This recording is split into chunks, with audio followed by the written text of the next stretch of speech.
dated 10th to 12th February 2023.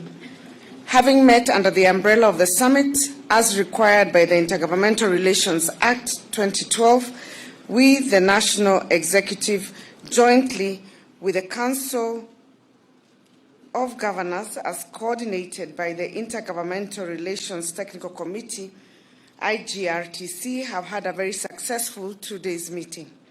The meeting has culminated into critical policy proposals and decisions that, if implemented, will enhance the intergovernmental relations between the two levels of government.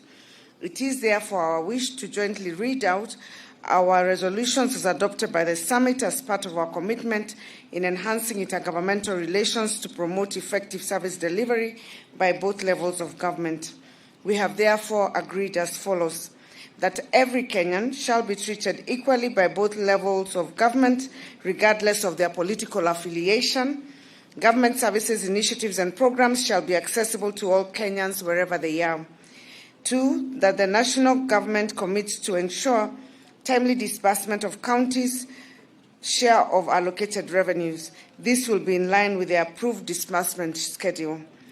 3, that the Intergovernmental Relations Technical Committee shall fast-track the process of identification, analysis, and transfer of all pending devolved functions to the county governments in the shortest time possible.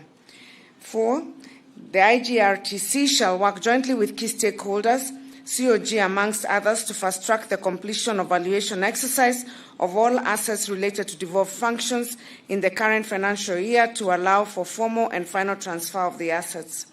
5, that all the existing intergovernmental legal cases by one level of government against the other level of government shall be subjected to alternative dispute resolution as provided for under the Intergovernmental Relations Act 2012 through IGRTC.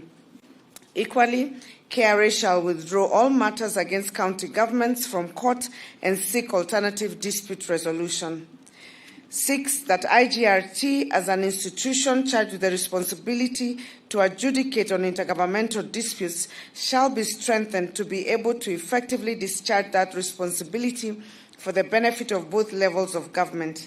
The Intergovernmental Relations Act 2012 shall be proposed for amendment to anchor the COG Secretariat and strengthen the role of IGRTC.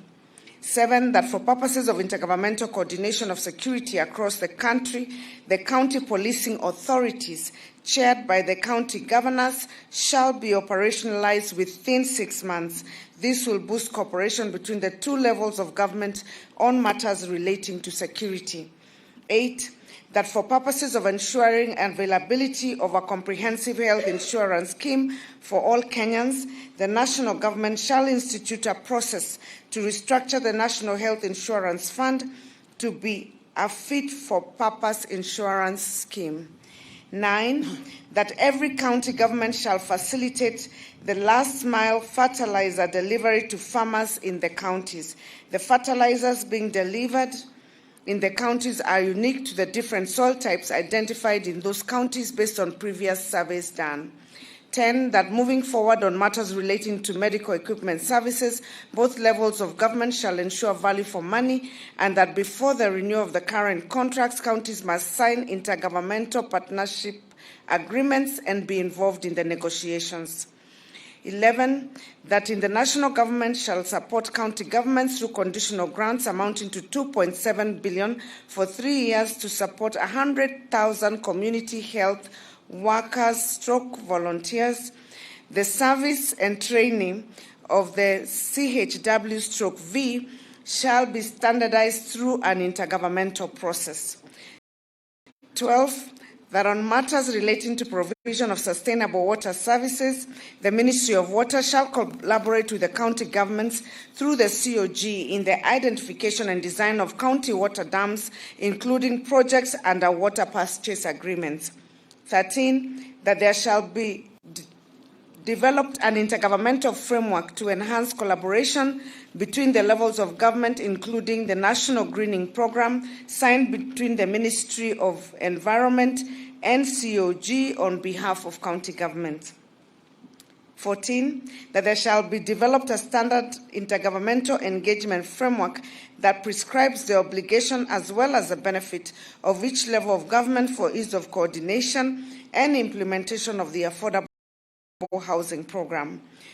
15, that the IGRTC and COG respective stakeholders shall prepare an inventory of all legislation impeding on the effective implementation of devolution and submit to both houses of Parliament for review and amendments.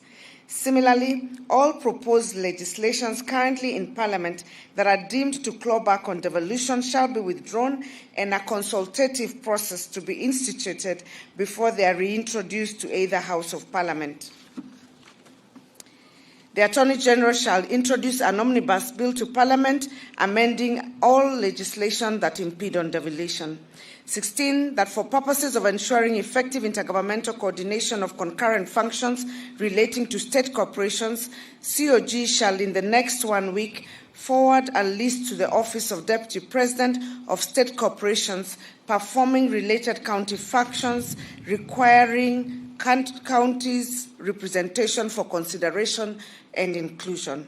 17, that county governments shall develop a framework on ECDE and seek advice from SRC on an affordable package for the management of the function. County governments shall draw resources from their own revenues to support that function. 18, that the national government through the Deputy President Office shall work with COG, respective line ministries, to develop a framework that will regulate licensing of bars in county governments.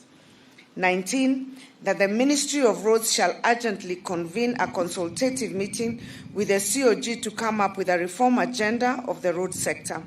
The road maintenance levy fund allocation to counties shall be considered in the year 2024-2025 financial year through a restructured process.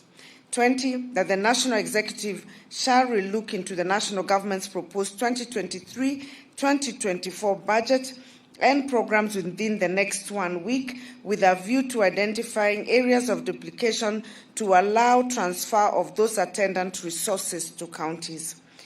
21, that counties shall be allocated an additional 100 million shillings each as conditional grants in the 2023-2024 financial year to operationalize the national government's program on aggregated industrial parks in counties.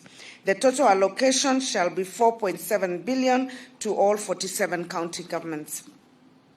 22, that the Salaries and Remuneration Commission shall undertake an assessment of the health workers with a view to facilitating the collective bargaining agreement negotiations.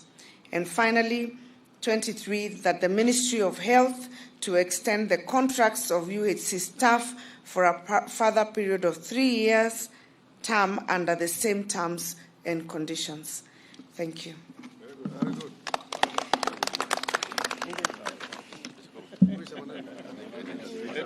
So where are the trees? The trees at the lake. They're this way? Okay.